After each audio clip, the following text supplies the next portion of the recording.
Monday, October the 2nd, 2023, and I'm your host, Marvelous Mhlanganyahuye. And tonight on LiveTalk, we're discussing the way forward for the country, with the main opposition party, CCC, saying Zimbabwe will soon conduct another election through a transitional authority headed by SADC. However, the governing ZANU-PF party says next elections will be in 2028. But before we delve deep into our main topic, let's take a look at what is happening in Nigeria.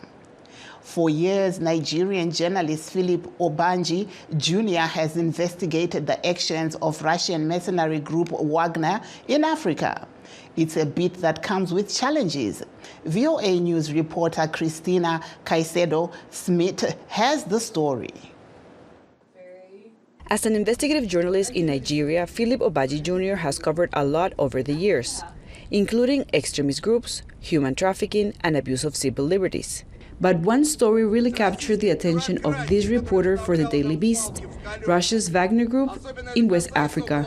And even with the death of its founder, Yevgeny Prigozhin, there's still so much around this group that we haven't spoken about that we need to tell the world about. Obanji will continue his reporting on the mercenary organization through a Jim Hogue Reporting Fellowship, awarded by the International Center for Journalists, or ICFJ. The ICFJ honored Obanji and other journalists in Washington late September. So these journalists have different approaches to telling really interesting stories, often about communities that are undercovered in the regular media. Obanji's interest in Wagner Group started in 2018, when 3 Russian journalists were killed on a remote road in the Central African Republic. The trio was investigating the activities of Russian military contractors in the area. And I wanted to really know exactly what this group was doing in that country, and so that's why I picked up interest. And each time I ask questions, there's always another question to ask, because I get answers that really leaves gaps in between. But covering such a story has its risks. I mean, 3 Russian journalists went to investigate and then they got killed. Local journalists will try to investigate or ask questions about the Wagner Group, either get disappeared or somehow targeted by whether it's Wagner, government forces. The non-profit press freedom organization Reporters Without Borders describes the Central African Republic as a dangerous place, where journalists are often the targets of threats and violence and subject to pressure from both armed groups and authorities. That coverage is hardly there in the country because of fear. Yeah, so, but there are brave local journalists who will try to work, anonymously with the foreign media to help these stories get out.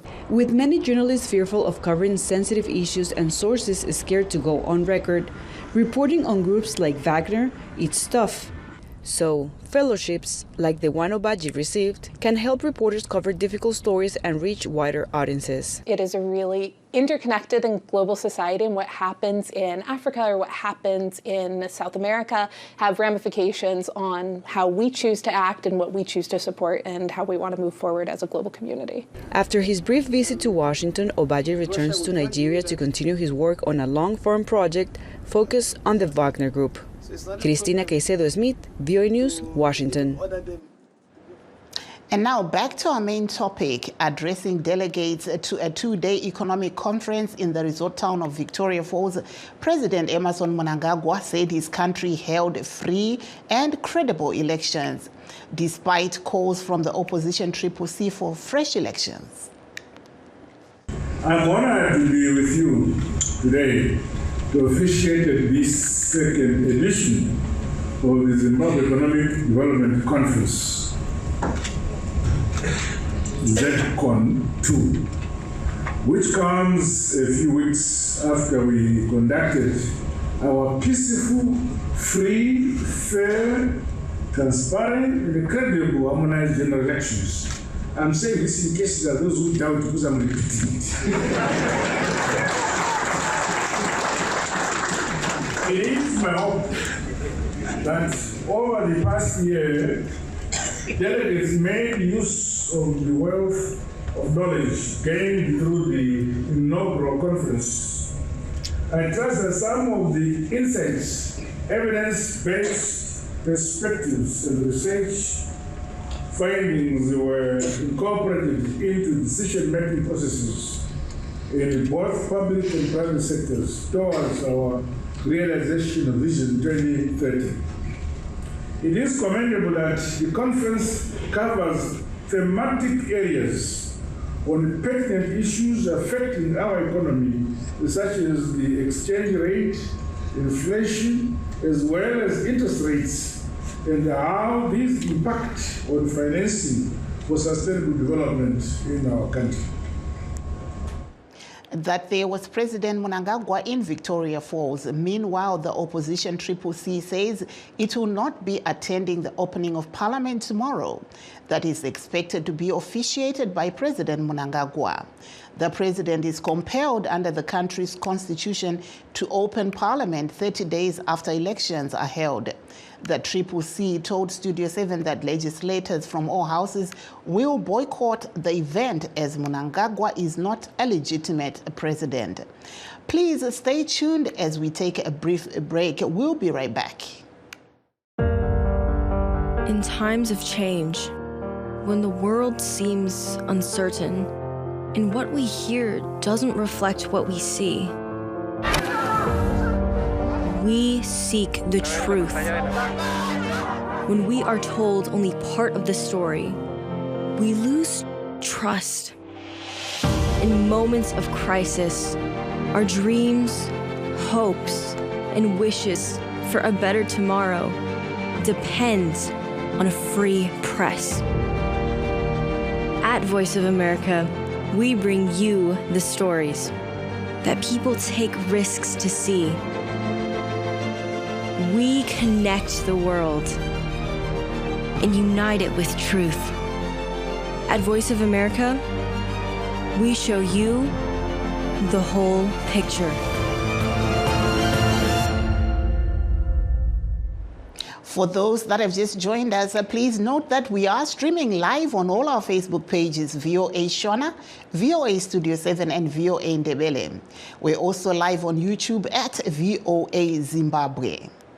And I'm now welcoming our guest, and we have Mr. Jameson Timba of the CCC. We also have Mr. Xavier Zaware of ZANU-PF and Professor Ricky Mukonza in South Africa.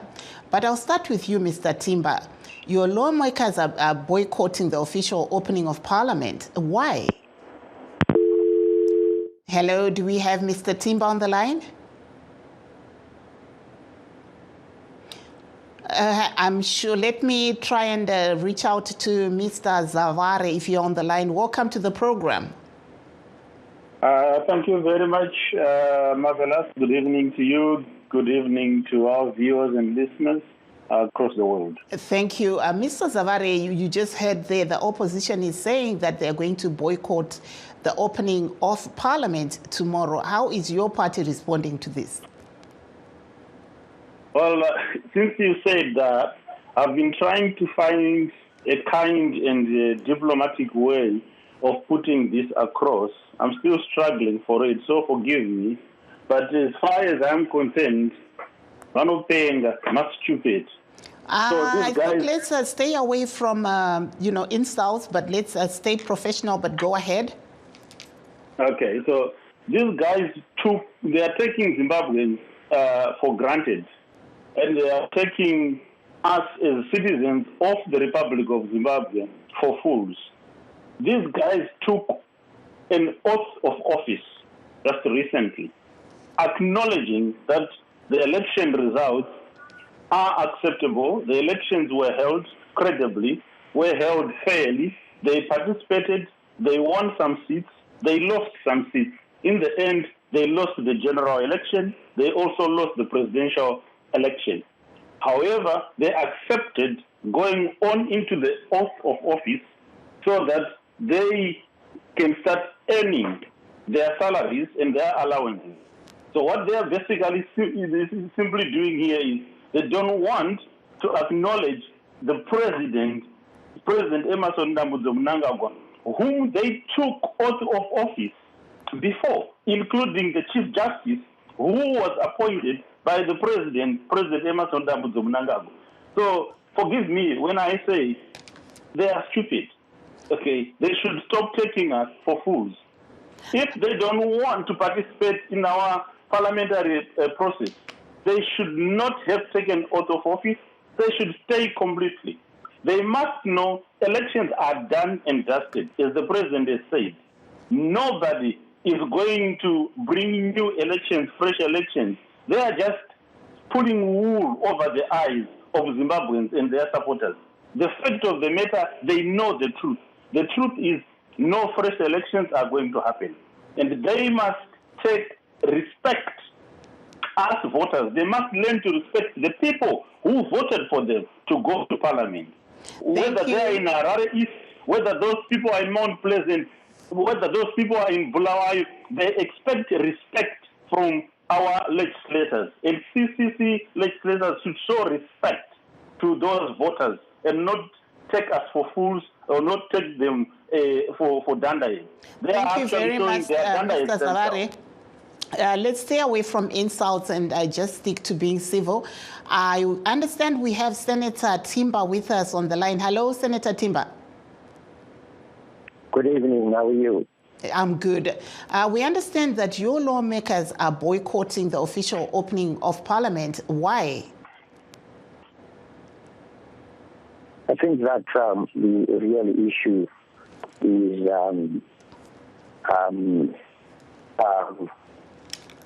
whether or not Zimbabwe is not legitimate governance. The issue is that we had a fundamentally flawed election. And an election which is flawed and not credible cannot really yield a legitimate outcome. This is the issue, which is at stake. You heard there Mr. Zavare of ZANU-PF saying that your lawmakers actually took oath to be in court, to be in Parliament and Senate. So why would they boycott if they actually accepted those roles? Okay. Let me say that the Triple C has got the greatest of respect of the people of Zimbabwe who stood up to tyranny, who stood up to a rigged election, stayed until 2 o'clock in the morning to exercise their right to vote, which was being denied by the Zimbabwe Election Commission, and of course in cahoots with the ZANU-PF. We respect that vote. It is out of that respect for that vote that we took our oath. But let me also say that if you are a farmer and a congress of baboons in your field, you do not abandon your field to those baboons. You stay in your field until the baboons are out. We have a legitimate reason to be in any of the offices and or forums of the state, including Parliament. ZANU-PF does not. Thank you there, Senator Timba. Like I said, gentlemen, let's be civil to each other as we talk. But I'll come to you, Professor Mukonza. Welcome to the program. Thank you very much, Ms. Mhlanganya. Good evening to your viewers. So do you see any logic in what the CCC is planning to do tomorrow?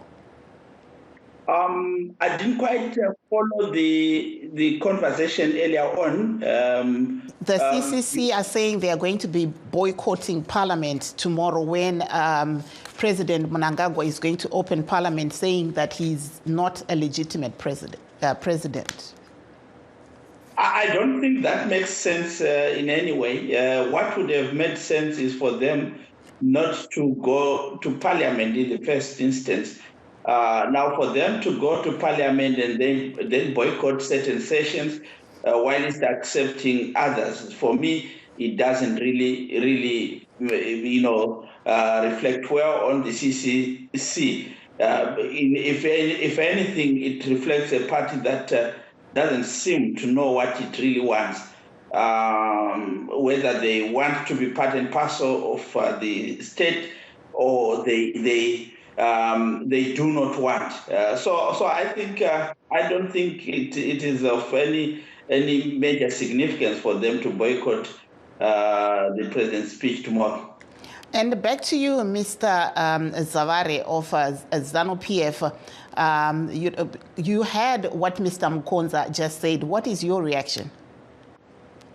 I missed a few bits of what he was saying. I mean, his line is breaking up a little bit. Mm-hmm. But where I agree with him on the part that I've heard is that it's baffling. I mean, Senator Timber is trying to give as an excuse or as an explanation for not participating in the official opening of Parliament. I mean, these guys don't understand democracy. These guys are confused. That's the bottom line. All they are after is just enjoying free donations from the EU, from whoever is sponsoring them and giving money.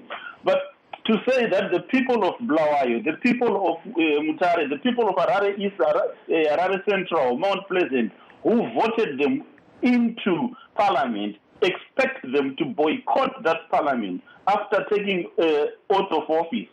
Come on. Let's do a survey right now to those people and see if they are agreeing with that nonsense. You can't say that President Emmerson Mnangagwa is illegitimate when he took oath of office in front of more than 60,000 people in the National Sports Stadium. And of course, more millions outside that stadium around the world.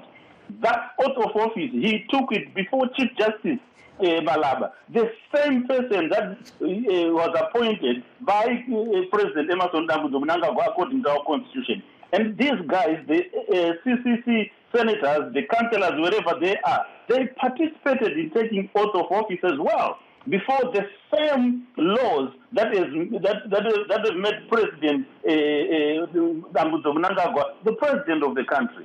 So, I mean, come on, man. These guys, they say that their party is full of lawyers, but really, I think, they're just full of divinity students, not really political people who know actually how to run a country. And I agree with Mandaza when he says, for once I agree with him, when he says actually CCC is incompetent and incapable of being in government, even being a proper opposition that will take government to account, which is what they have been elected to do by the people in Harare East, by the people in Mount Pleasant, in Bulawayo and everywhere. They have not voted these guys to boycott Parliament while they're enjoying the perks of taking the oath of office. Are they going to boycott the vehicles that they are going to be issued? Are they going to boycott the salaries? Will we see them boycotting the allowances that they will be given? No, they are not going to do that. We already know that their councillors have been gallivanting around the country. I mean, you move from Harare, where you are elected to represent, to go and have a seminar in Kadoma at the taxpayers' money, at the ratepayers' money. That is what they are all about. They are all about lining their pockets. They are all about selfish interests, not serving the people of Zimbabwe. Thank you there, Mr. Zavare. I was going to ask you to apologize, but I see both gentlemen, you've been disparaging to each other, so please, let's stay in our lanes and as we move forward. My apologies. Thank you very much. Moving forward, Mr. Timber, your party is saying Zimbabwe will soon conduct another election. How is this going to happen? And why is there no transparency regarding your party's claim that it is engaging SADC? Well, I do not understand your question when you say why is there no transparency. I think our party has been openly engaging with the SADC region with respect to the outcome of the August 23 to August 24 elections, which the SADC Observer Mission itself indicated that they were not credible. Not only was it the SADC Observer Mission, but also the AU and several other observer missions, including local observers. All of us saw what happened during this.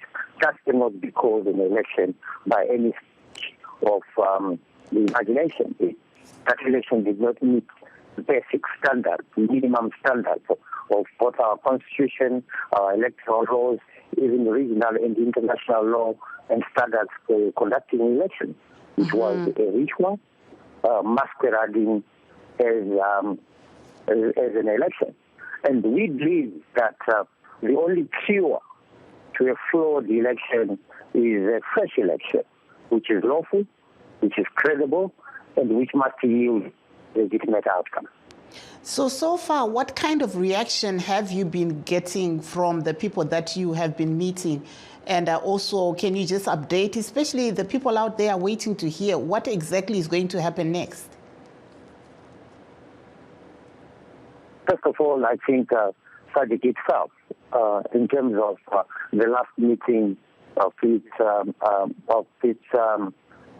organ on politics, defense and security, and in particular the meeting of the Council of Ministers of that organ, they has taken a position regarding their observation report that they are standing by it.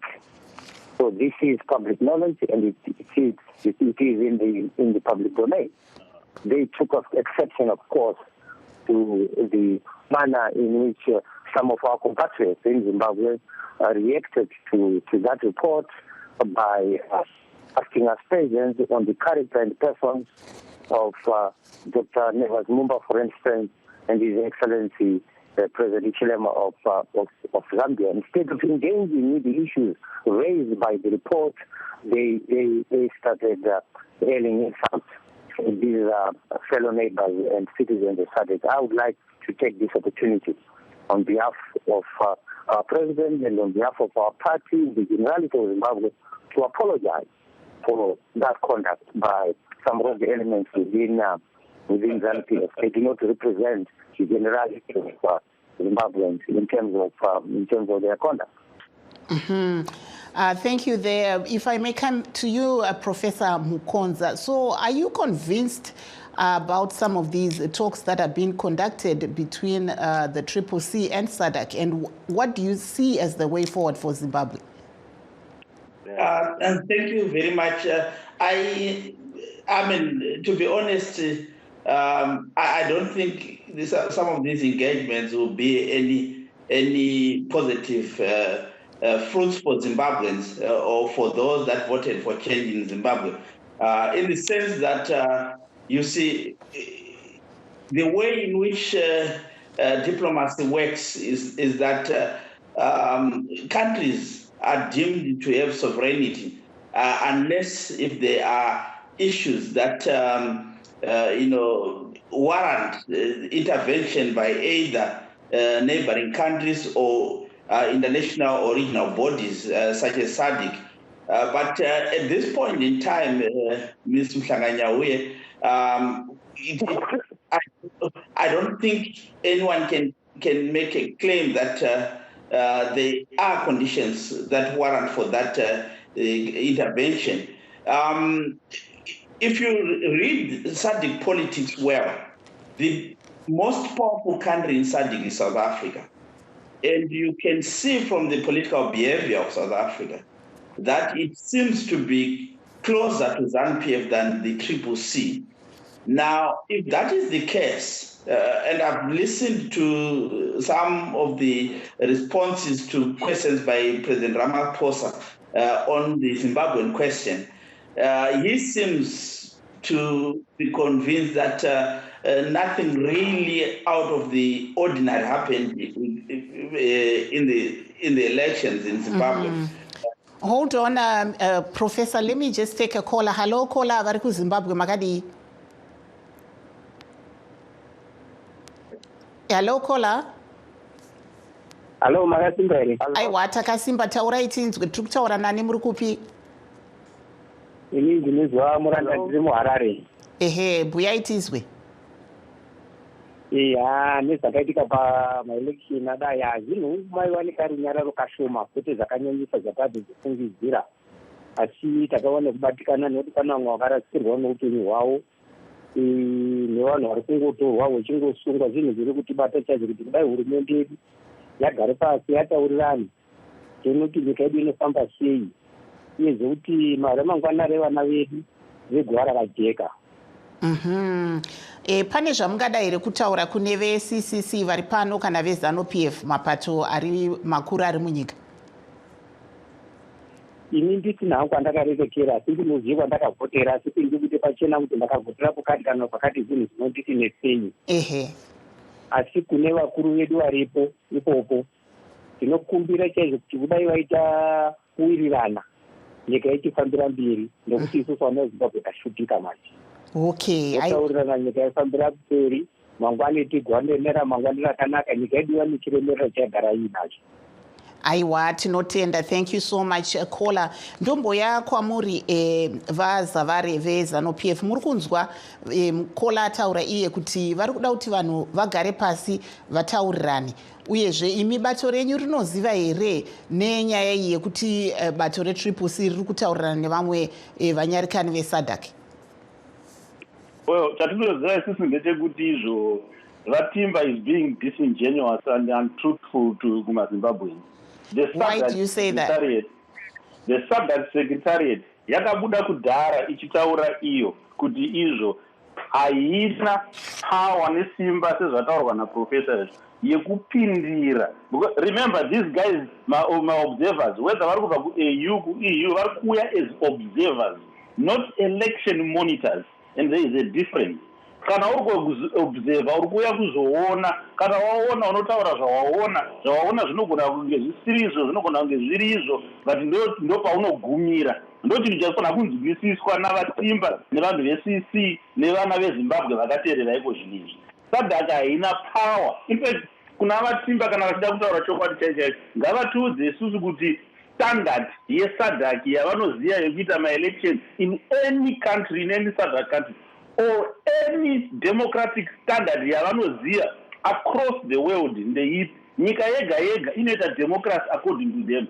America runs its democratic elections maringe nemitemo yavo yeAmerica. Britain does the same. France, Germany does the same. Israel does the same. Isusu seZimbabwe tinoita zvimwe chetezvo. Zambia yakaita zvayo zvainoita zvimwe chetezvo. South Africa ine zvayo zvainoita zvimwe chetezvo. Asi tese tiri kuita democracy. Standard yavari kutaura yekuti international standard ndeipi haiexist. Thank you, Mr. Zavari. Haigone kuita order asi kuti ma-elections manyowani. It's not going to happen. President Mnangagwa has said, and we all know it. Thank you, Mr. Zavari. Vatimba knows it. Let's give a chance to Vatimba. Vatimba, mungapindure here pane zvataurwa navaZavari. If you can try and I could hardly hear him or the questioner.